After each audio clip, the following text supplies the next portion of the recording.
আসসালামু আলাইকুম। আম, এখন আমরা একজন পেশেন্টের রুকিয়া করব আম, বিভিন্ন সমস্যার জন্য। যেমনটা আপনারা জানেন যে হিজামা করাটা যেরকম সুন্নত, রুকিয়া করাটাও সুন্নত। আম, বিভিন্ন সমস্যার জন্য রুকিয়া করা যায়। অ্যাকচুয়ালি প্রতিদিন সেলফ রুকিয়া করাটা কিন্তু সুন্নত। প্রতিদিন রাতে শোয়ার সময় 4 ফুল সূরা পড়ে, আহ, সূরা নাস, সূরা ফালাক, কুল হুয়াল্লাহু, সূরা সূরা কাফিরুন, সূরা ফাতিহা পড়ে, আয়াতুল কুরসি পড়ে হাতে ফু দিয়ে গোটা শরীরে ফুলাই দেওয়াটা কিন্তু সুন্নত।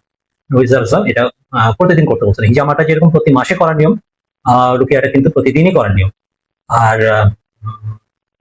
কিছু কিছু ক্ষেত্রে জিনিসটা কমপ্লিকেটেড হয়ে যায়, যেমন অনেক মা বোনদের আশিক জিনের সমস্যা থাকে।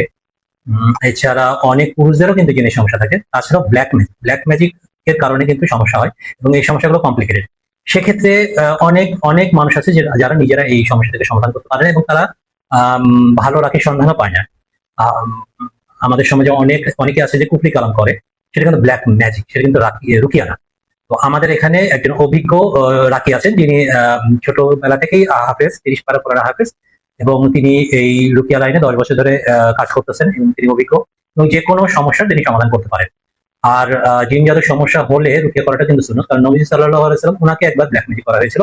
এটা আসলে উম্মতকে শিক্ষা দেওয়ার জন্য, কারণ কারো পক্ষে তো এটা সম্ভব না ওনাকে ব্ল্যাক ম্যাজিক করা, কিন্তু এটা উম্মতকে শিক্ষা দেওয়ার জন্য।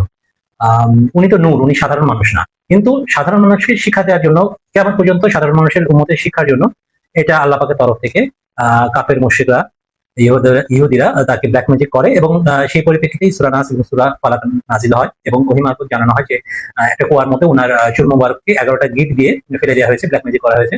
তখন উনি সাহাবীদের দিয়ে সেই চুল মোবারক গুলো নিয়ে আসেন, এবং সূরা নাস এবং সূরা ফালাক এর প্রতিটা আয়াত করে ফু দেন, এবং প্রতিটা গিট খুলে যায়।